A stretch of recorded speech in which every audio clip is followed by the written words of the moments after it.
Bonjour à tous et bienvenue sur ma chaîne YouTube et aujourd'hui je vais tester pour vous ce petit produit.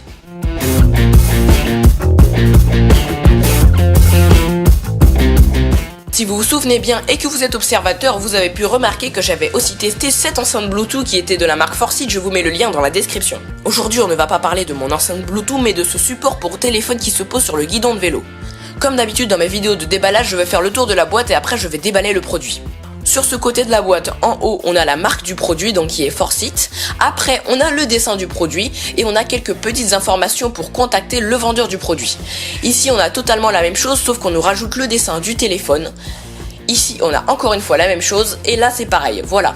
En dessous, on n'a rien du tout et au-dessus, on a juste un code barre. Maintenant que j'ai fait le tour de la boîte, je vais déballer le produit. Alors, je prends la boîte, je soulève le premier clapet, puis les deux petits, et maintenant, je prends l'adaptateur pour téléphone qui est la première pièce du produit. J'enlève le petit sachet plastique et voici le produit qui est orange et noir et il est super beau. Alors ici, ça peut s'écarter en fonction de la taille de votre téléphone.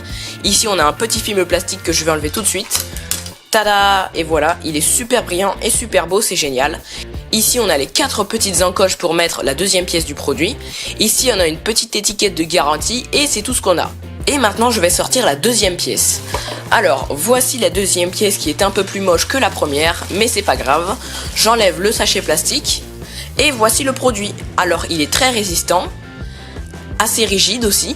Alors ici, on a une petite molette pour serrer ou desserrer les pinces, voilà, pour qu'elles s'ouvrent ou qu'elles se referment. Je vous montre.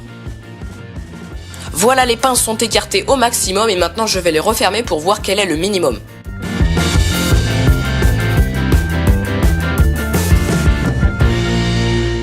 Voilà le minimum, c'est vraiment les pinces les plus resserrées au monde, j'espère que vous n'avez pas un guidon qui est fin comme ça, sinon c'est dangereux. Et maintenant, on va essayer d'accrocher l'adaptateur sur le deuxième produit. Alors, comment ça se met? Je pense que ça doit se clipper comme ça. Après 10 minutes de galère, j'ai enfin réussi à le mettre dans la bonne position. Maintenant, je vais aller chercher mon téléphone pour voir si ces petites attaches sont solides, ainsi que ces petites pinces. Ça y est, j'ai réussi à accrocher mon smartphone à ce petit support pour vélo et vous pouvez voir que les élastiques orange sont de très bonne qualité ainsi que les deux pinces qui me paraissaient assez faibles. La molette qui est à l'arrière du produit est assez rigide et de bonne qualité. Le premier problème que je vais rencontrer avec ce produit, c'est que le bouton pour baisser le volume est coincé par la pince de gauche sur mon téléphone, du coup je ne peux qu'augmenter le volume. Le deuxième problème que je vais rencontrer, c'est que la caméra de mon téléphone sera cachée par le plateau du produit, du coup je ne pourrai pas filmer comme je le veux. Et le troisième problème, c'est que le son risque d'être un petit peu étouffé comme vous le voyez. Et le pire, c'est que je ne vais même pas pouvoir brancher de casque ni d'écouteur à mon téléphone car la prise jack est bloquée par l'élastique.